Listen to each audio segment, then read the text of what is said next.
तो fit India की शुरुआत करते हैं बड़ी खबर के साथ। हरियाणा और जम्मू कश्मीर में चुनावों के जो रिजल्ट्स हैं, जो वोटिंग की गिनती है, वो मंगलवार को होनी है। ऐसे में प्रदेश में किसकी सत्ता आने वाली है, इसको लेकर अटकलों का बाजार गर्म है और ऐसे में कौन सत्ता में आता है, यही सबसे बड़ा सवाल है। जी हरियाणा की बात करें तो यहाँ पर तो 10 साल से बीजेपी की सरकार है। वहीं जम्मू कश्मीर में 10 साल बाद विधानसभा के चुनाव हुए हैं और यही वजह है कि जब एग्जिट पोल के नतीजे सामने आए तो सियासी माहौल काफी ज्यादा गर्मा गया। एक रिपोर्ट आपको दिखाते हैं।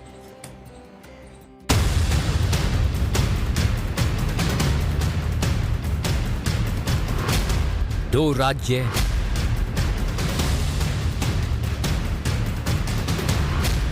दो दिन का इंतजार,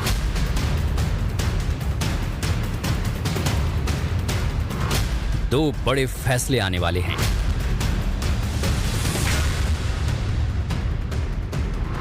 और ये फैसले होंगे जनता के। बिल्कुल ठीक सुन रहे हैं आप। हरियाणा और जम्मू कश्मीर दोनों ही जगहों पर विधानसभा की वोटिंग पूरी हो चुकी है। अब फैसले का इंतजार है, लेकिन उससे पहले कयासों का सियासी बाजार गर्म है, अनुमानों का अंबार लगा हुआ है। चलिए हम आपको पोल्स ऑफ द पोल बताते हैं, लेकिन उससे पहले देश की बड़ी एजेंसियां क्या बता रही हैं, ये जान लीजिए। सी वोटर्स के मुताबिक हरियाणा में कांग्रेस को 50 से 58 सीटें मिलती दिख रही हैं, तो वहीं बीजेपी के आंकड़े 20 से 28 सीटों के बीच रहने वाले हैं। जबकि जम्मू कश्मीर में कांग्रेस गठबंधन को 40 से 48 सीटें मिलती दिख रही हैं, तो वहीं बीजेपी के आंकड़े 27 से 32 सीटों के बीच रहने वाले हैं। तो एक्सिस माई इंडिया के मुताबिक हरियाणा में कांग्रेस को 53 से 65 सीटें मिलती दिख रही हैं, तो वहीं बीजेपी के आंकड़े 18 से 28 सीटों के बीच रहने वाले हैं। जबकि जम्मू कश्मीर में कांग्रेस गठबंधन को 35 से 45 सीटें मिलती दिख रही हैं, तो वहीं बीजेपी के आंकड़े 24 से 34 सीटों के बीच रहने वाले हैं।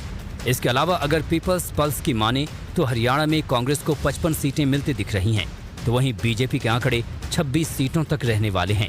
जबकि जम्मू कश्मीर में कांग्रेस गठबंधन को 46 से 50 सीटें मिलती दिख रही हैं, तो वहीं बीजेपी के आंकड़े 23 से 27 सीटों के बीच रहने वाले हैं। ये तो हैं एजेंसियों के अनुमान। अगर जुबानी दावों की बात की जाए तो कांग्रेस एग्जिट पोल से गदगद नजर आ रही है। Exit poll, I don't know. Still, I don't know. But I know my poll, my assessment. We are forming the government with comfortable majority. You will see on the 8th, people have decided Congress is going to form the government. वहीं BJP तीसरी बार अपनी जीत का दावा करती नजर आ रही है। कांग्रेस का कहीं खाता नहीं खुल रहा, आप देख लेना। कांग्रेस का कहीं खाता नहीं खुल रहा। भारतीय जनता पार्टी तीसरी बार बहुत बड़े मैंडेट के साथ सरकार बना रही है। हरियाणा प्रदेश के लोगों ने तय कर लिया है, लोगों ने मन बना दिया है कि अब की बार तीसरी बार भारतीय जनता पार्टी की सरकार। एग्जिट पोल गलत होगा और भारतीय जनता पार्टी सरकार बनाएगी। तो मानते हैं 8 तारीख को आंकड़े बदलेंगे।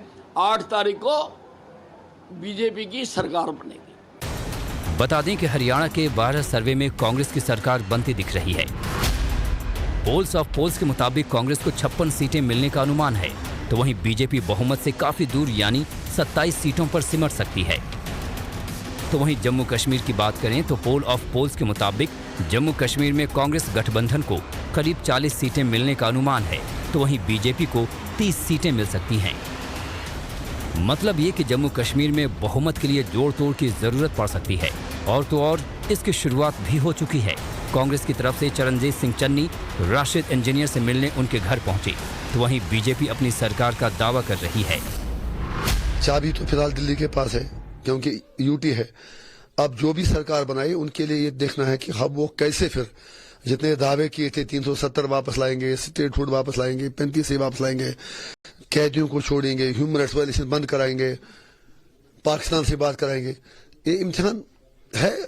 8 अक्टूबर को जब जम्मू कश्मीर में वोटों की गिनती होगी तो शानदार जीत के साथ भारतीय जनता पार्टी जम्मू कश्मीर में सबसे बड़े राजनीतिक दल के तौर पर उभर कर आएगी। और बता दें कि हरियाणा और जम्मू कश्मीर की 90 विधानसभा सीटों पर हुए चुनाव के बाद वोटों की गिनती 8 अक्टूबर को होगी और सही मायने में उसी दिन तय होगा कि जनता किसके पक्ष में है और सत्ता की कुर्सी किसको मिलेगी।